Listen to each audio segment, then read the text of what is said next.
So what we're talking about today is isolating parts of a muscle. Get this topic all the time. I understand where it came from. I understand why this is a thing that people talk about, and I'm going to explain why it's not a thing. I'm sure I will upset many individuals who have based their life off of training people to isolate parts of a muscle, but sorry, it's not a thing. So speaking of upsetting people, last night's post that I made on Instagram and on Facebook was about pull-ups, and I'll get to this first because it actually dovetails right into this conversation. Hey Paul, how you doing? David Fish is on too. Awesome. Hey David.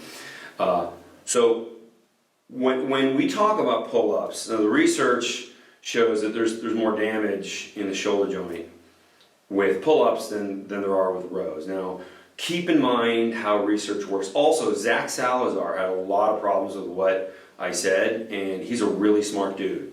So I really want to explain from his perspective, really why I believe this is a problem. So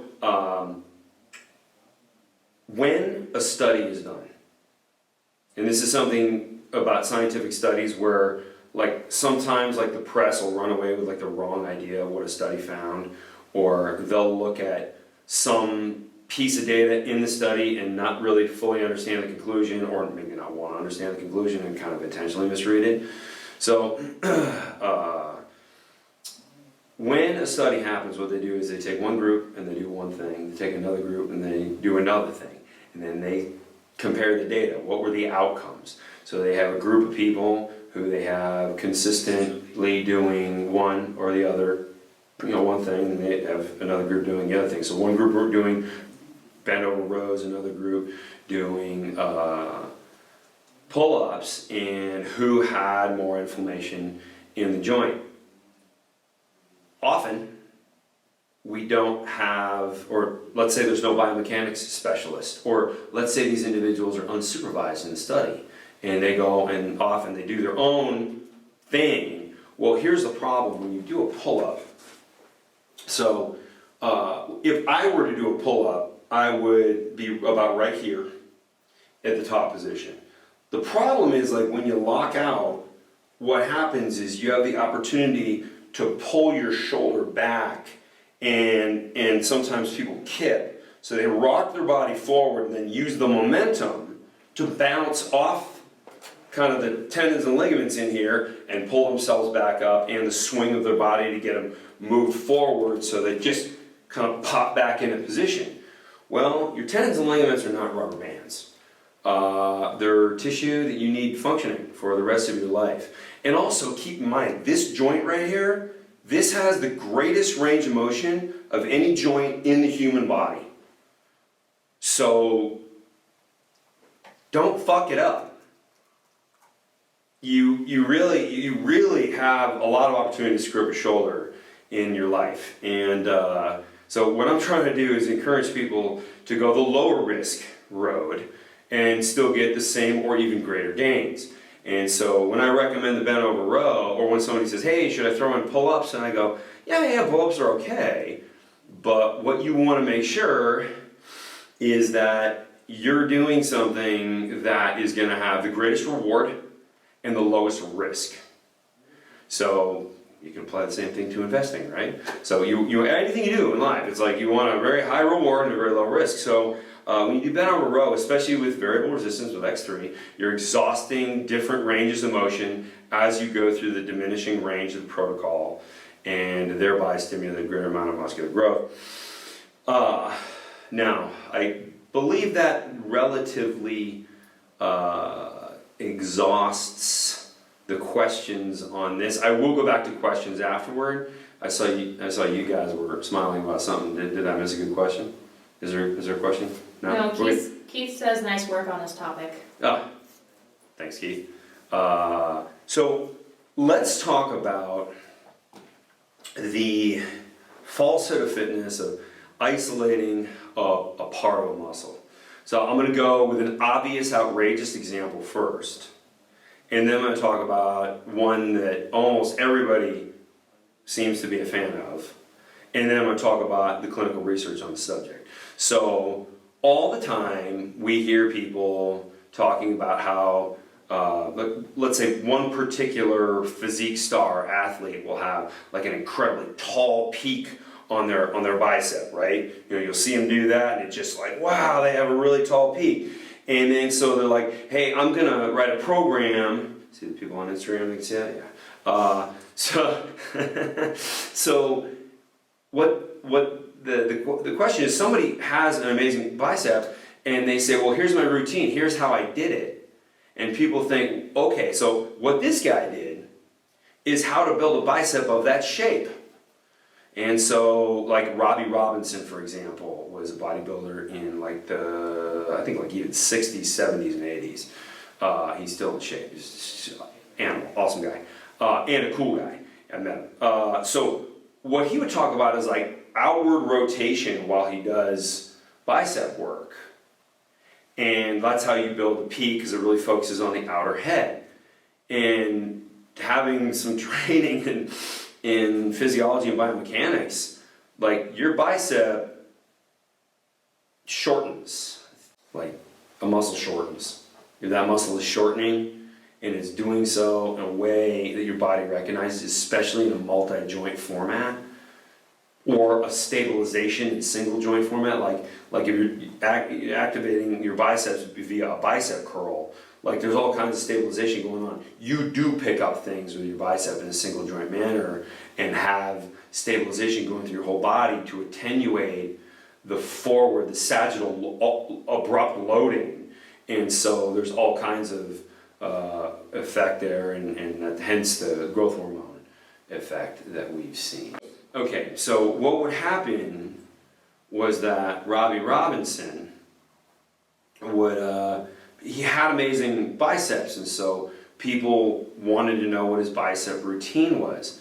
But here's the problem with that, is the shape of a muscle is like your fingerprint, right? Thumbprint.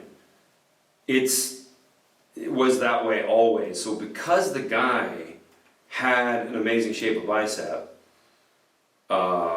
whatever he did to make the muscle larger made it seem like he did that so that his bicep would grow in a certain shape.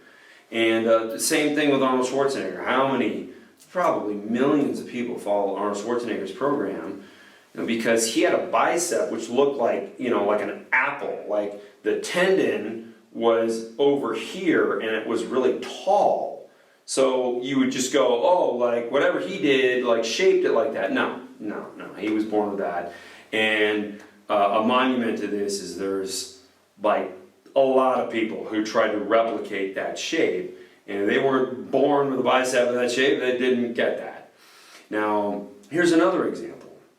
When people who have big separation from upper to lower pectorals, some people do and some people don't. They end up writing a program about separating your upper pectorals, except you can't. That's not how the muscle fires. So here's a great study, and very strong evidence. Now, I've said before, electron myography is not everything, but it does show activity. So the idea that you can isolate a part of a muscle, this is where an electron myography would be a good test. So we would see, based on how much of a part of a muscle is contracting. So if we can do an exercise like an incline bench press, so you're pushing upward, so you're or downward for a decline, or for like a straight bar, you're maybe getting a balance of both. So they tested these different protocols with bench press with 15 young men, and who were doing repetitions, and they put electrodes all over the pectorals. And what they tried to do is they did an incline and a decline, because what had been said was a decline is more for lower pectorals and the incline is more for upper pectorals. Now, by the way, this came out in 1997, and this has been like a standard thing. This is a very famous study by Stephen Glass and Ty Armstrong, two researchers. And it was published in the National Strength Conditioning Association journal, the Journal of Strength and Conditioning Research. So, top world journal. Great paper, it went through peer review. And so what they discovered was there was no significant difference in activity between upper and lower pecs, no matter what they did. So, hence, this is a falsehood of fitness, and this shit just doesn't seem to want to go away. Because I've tried to tell people this, like you can't isolate a part of a muscle, and I think people just don't like that answer. And so we're all victims at times of confirmation bias. Just look at how people like research political issues. They search for something that will give them the answer they want, not the answer that is. So when somebody says, I want to grow my upper pectorals, there are trainers out there who truly believe they're helping people develop their upper pectorals. And so here's one thing to point out. If I push down and I look at like what my pectoral looks like, it looks thicker on the bottom. And if I push up like this, it looks like my pectoral is thicker at the top. So it looks like it's more contracted, but it isn't. Like these things shorten. And one of the most ludicrous things I've seen recently is building the inner pectoral, which is, not a thing. I mean, that's not even muscle, it's connective tissue. Like, it's where the muscle comes into the sternum, so it's just, that's not a thing. Now, if you do make your pectorals bigger, you will have a thicker inner chest, but you'll have a thicker chest, and whatever shape, what you were born with, like your thumbprint, is how it's going to look. Now, some people have no idea what the shape of their muscle is, if they're carrying around a significant amount of body fat and they have an underdeveloped muscle under there. So, what are you going to look like when you're totally lean? Well, there's only one way to find out, and that's get totally lean. So, fantastic study, again, Glass and Armstrong, 1997, Journal of Strength and Conditioning Research. And I said I would only bore you guys with one reference, one piece of academic research per one of these videos, and I did that. Let's open it up for questions.